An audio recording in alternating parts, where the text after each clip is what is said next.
فيه وشوقا إليه وتعظيما لقدره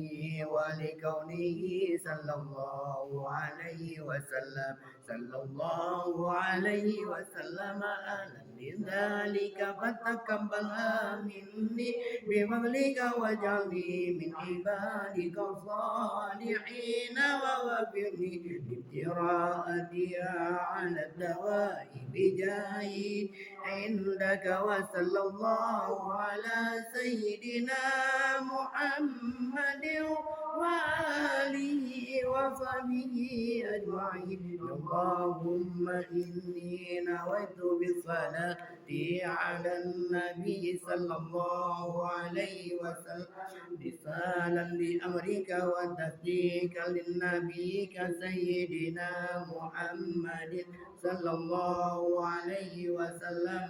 محبة فيه وشوقا إليه وتعظيما لقدره ولكونه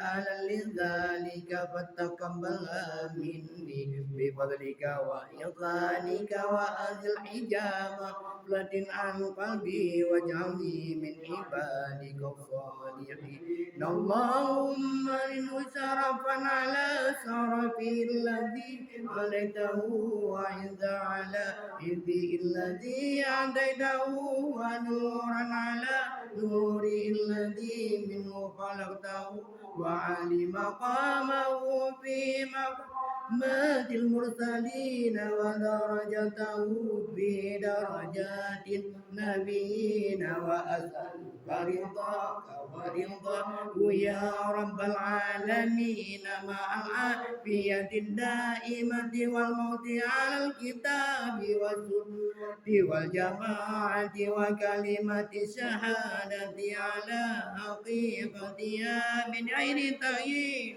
ولا تغيير واغفر لي ما غنته بفضلك وجودك وكرمك يا أرحم الراحمين وصلى الله على سيدنا محمد وعلى آله وصحبه أجمعين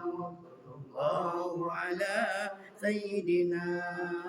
محمد وآله وصحبه وسلم بجاه النبي كسيدنا محمد صلى الله عليه وسلم عندك ومكانتي لديك ومحبتك له ومحبتي لك وبسر الذي بينك وبينه أسألك أن تصلي وتسلم عليه وعلى آله وصحبه وضعف اللهم محبتي في وعلمي بأنكي رحمته وعلمي